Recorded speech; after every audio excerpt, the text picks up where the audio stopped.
We are back, and I checked the mailbox and had one, two, three, four, five, six residual checks from the Screen Actors Guild. So I was going to open them up so that people could see actors when they do get residual checks, you know, how much they can be and what they're for. So we've got 6 of them to go through today. So we're going to take a look. Pull this one out. I'm always excited about this. Oh my God, this is record-breaking. Absolutely record-breaking. This is for Eastbound and Down on HBO for the DVD and video market. A whopping 22 cents. I'm so excited about 22 cents. So what happens here is, and you can see you get the invoice like this. It tells you everything you need to know. I'm trying to cover up my address and if there's any like social security number or anything on the invoice. But yeah, it's for the video DVD market, Eastbound and Down episode, chapter 2, which would be season 1, episode 2. 23 cents after taxes, 22 cents. Okay, so let's move on to the next one. I have a funny feeling that a lot of these are going to end up being the same amount of money. So here we go. This is hilarious. Absolutely hilarious. And we have Eastbound and Down on HBO. Video DVD sales, episode 3. 23 cents, a whopping 23 cents. So let's see what that is after taxes. 22 cents again. But see, here's the kicker. Here's the kicker. They send me a check for 22 cents. 23 cents. There's 2 pieces of paper inside. Okay? And just take a look at this. Can we see this? Can we see? That's the postage. 59 cents. So it cost them 59 cents to send me a check for 22 cents. And there was labor involved with an accounting department that was paid an hourly wage to do. See, this is where they really should do this. Like, it should just pile up, and maybe once a year give this cut. Here's check number 3. Check number 3. Once again, oh, this is chapter 4, episode 4, Eastbound and Down HBO. 21 cents. After taxes, 20 cents. Oh boy, these checks, I can't wait. Maybe I'll have $1 when it's all said and done. And so I think that that's the funny thing. Now, we shot Eastbound and Down in 2007, maybe. I think it aired in 2008. We're talking over a decade ago.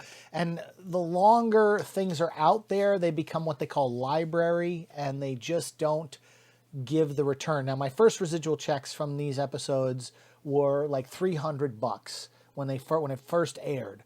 I would get them every once in a while, $300, and it was a nice check. And then as the years go on, they just keep going down. Okay, so here's number 3. I'm gonna open this one up. Eastbound and Down, chapter 4 again. Oh, this is the internet rentals and VOD. This is $2.01 after taxes, $1.86. $1.86. Not bad, not bad. So it's better than I thought. I thought we were going to keep having these 20-cent checks. So let's open up this one here, this next one.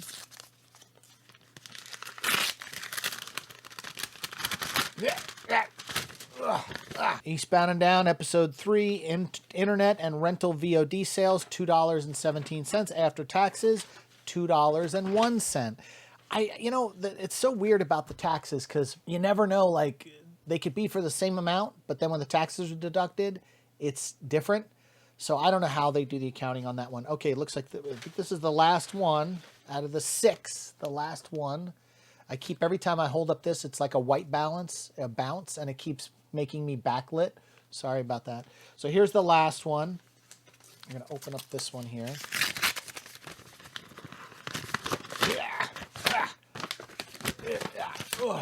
Eastbound and Down, episode 2, season 1, $2.08. After taxes, again, $1.92. And it says, again, this is for internet rentals and VOD. So streaming.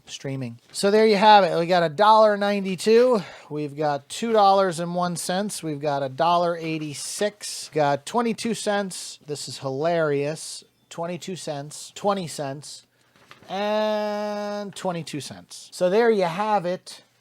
All the checks from the Screen Actors Guild that all were mailed out with a 59-cent postage stamp.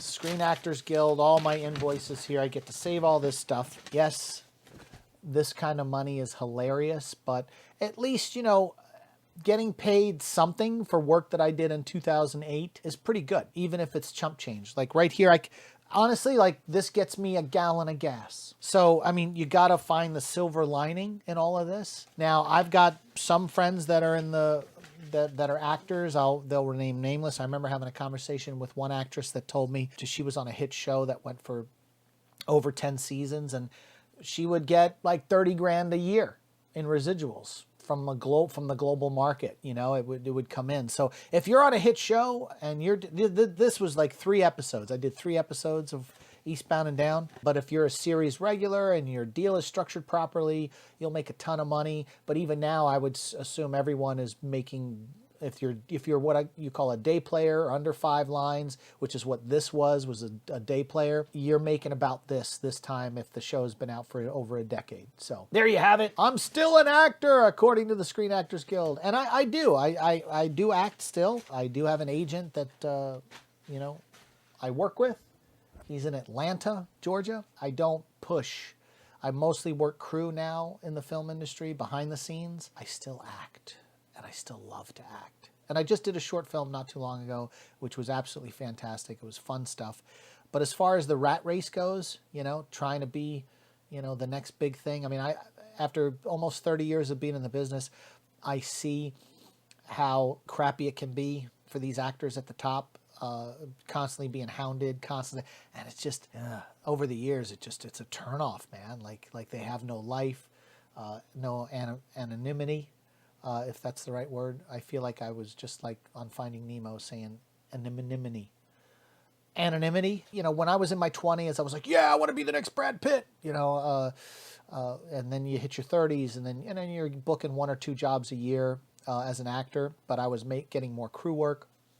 In production, I used to work in the production office, and then I worked in locations, and then I worked in accounting, and then I started producing my own stuff, and now I work in the transportation department. I usually drive like the 10-ton camera trucks on these big shows, big major motion pictures and TV shows, and it's fun. It's fun because every day I live and breathe the movie or the TV show I'm working on. I'm right in there. I can walk right up to Video Village. I can watch the actors, you know, do their thing. It's fun, you know, the camaraderie. You have what you call like a film family, that because, you know, you're working 15 hours a day, 12 to 15 hours a day on these shows. I love it. I've been doing it for decades now, and I love it. I wouldn't want to do anything else. But I do also act, and would love to get more acting work.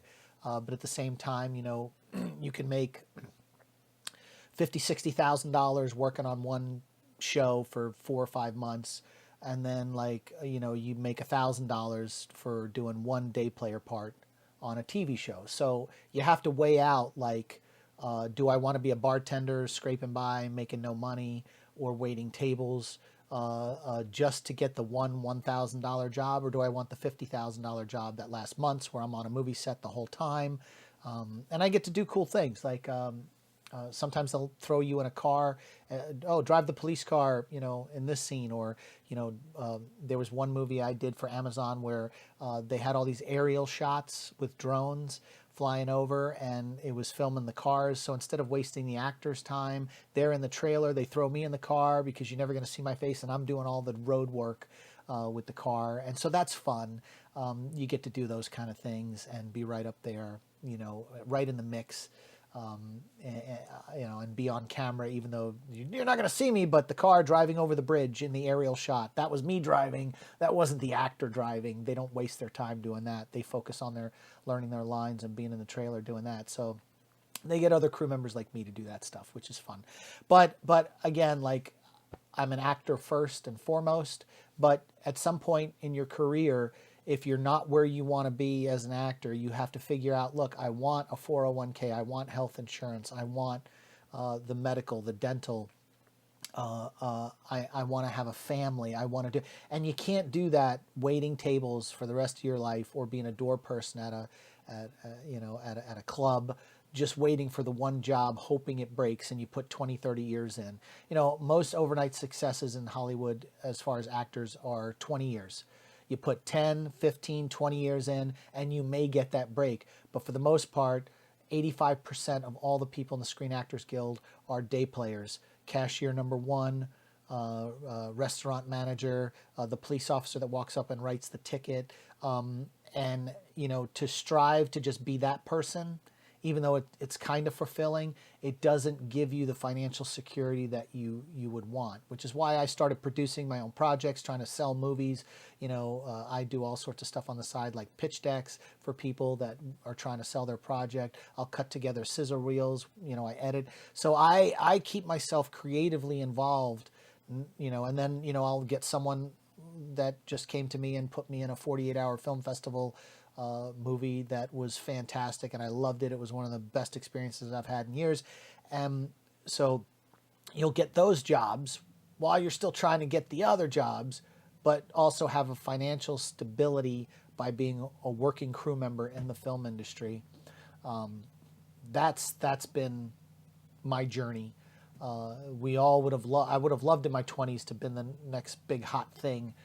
But that doesn't work out, and then you just have to pivot and figure out where you fit in to this system of the film industry. And I love and live and breathe it, and it's the best thing in the world. And this is a reminder, when these checks come in, it's a reminder of being in the film industry and being both in front of the camera and behind the camera, and it's absolutely fulfilling for me as a human being on this planet. I can't see myself doing anything else but working in the film industry, and to have a career 30 years on is blessed. I've got friends that I just were talking to the other day that got out of the business because they wanted to have kids and raise kids, and they put in 17, 18 years. I've got a friend of mine that was a producer, and he got out and got into real estate. So there are people that do it, and then they find their purpose, and then they pivot, because we're only here for a short period of time, and the rat race is brutal. It's brutal. So anyway, that's it. Hope you enjoyed this video. We'll see you on the next one.